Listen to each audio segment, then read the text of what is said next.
Kalau kita bercakap pasal umpan je, kita nak senang pakai umpan udang ni bang. Udang ni memang umpan universal. Semua ikan makan bang. Udang ni, udang pari makan, siakap makan, pantai cek bolos je betul. Kalau nak mancing pari lah. Bila pakai bolos tu, target kita dah jadi dah cut dah. Maksudnya tak semua ikan dah makan. Target kita dah jadi makin, kita sorting lah. Kita pakai umpan bolos tu, kita dah sorting kita punya umpan tu. Dah terhad lah. Target kita dah terhad. Tapi kalau kita pakai umpan udang ni semua ikan makan. Bolos makan, pari makan, sembilang makan, siakap makan, jenahak makan, kerapu makan. Semua ikan makan, GT makan.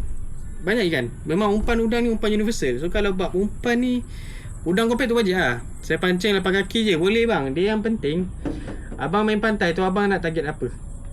Kemejan makan, ya betul. Abang main pantai tu, kalau abang nak rekreasi saja ataupun nak saja lain ketuk-ketuk, pakai joran pendek tak masalah bang. Sebab belah pantai ni banyak ni ikan. Contoh macam bolos, gelama, duri. So ya adalah ikan yang kita boleh rasa ketuk-ketuk ikan. Kalau nak main roti bang, macam main belanak tu kan, pakai roti tu bang, memang dia je bang makan, tak ada ikan lain. Tu masuk dia.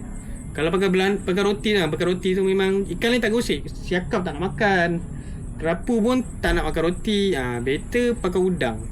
Kalau nak macam belanak pun, dia ada setup khas dia. Kena pakai pelampung belanak tu. Dia tak boleh bottom. Umpun-umpun pun boleh, tapi umpun-umpun ikut tempat bang. Ikan susu pun makan juga roti. Umpun-umpun ikut tempat bang. Pantai, kalau pantai tu berlumpur, umpun-umpun laku bang. Tapi kalau pantai tu berpasir bang, umpun-umpun tak berapa laku bang. Umpun tak semua tempat boleh laku. Dia lebih pada tempat berpasir. Kalau contoh kawasan, contoh lah, kalau pantai belah pantai timur, macam belah Terengganu semua, umpun-umpun tak laku bang. Ikan tak kenal bang. Sebab umpun-umpun ni, kita nak pakai umpan umpun-umpun ni, dekat mana umpun-umpun tu ada. Kita boleh pakai. Kalau kat situ tak pernah ada umpun-umpun, kawasan berpasir, contoh macam Desaru, tak boleh umpun-umpun. So paling selamat pakai udang, semua tempat dia makan. Lepas tu pakai udang ni, okay. Kalau dekat pantai ni bang, kalau abang ada joran 8 kaki, abang boleh target ikan kecil, boleh target ikan kecil bang. Kalau nak ikan besar kat pantai ni, dia ada bang, tapi peluang dia tu agak rendah. Sebab joran pendek dia baling tak jauh. Tapi kalau ada rezeki lah kan. Tak kita apalah. Kalau macam joran pantai ni, kelebihan dia baling jauh. Macam boleh target spot je. Macam kawasan pantai ni, macam joran pendek, kalau kita baling pun kat kawasan pantai, kita boleh berjalan kaki sampai tempat kita baling tu. Faham tak? Kawasan pantai, maksudnya CT. Main bottom ke? Ya, main bottom. Main bottom je bang, senang.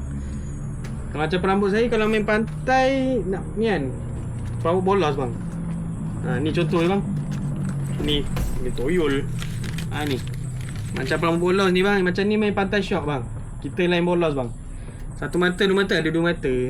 Yang ni halus bang. Memang shock bang. Bolos, banyak bolos bang. Senang dia makan. Dia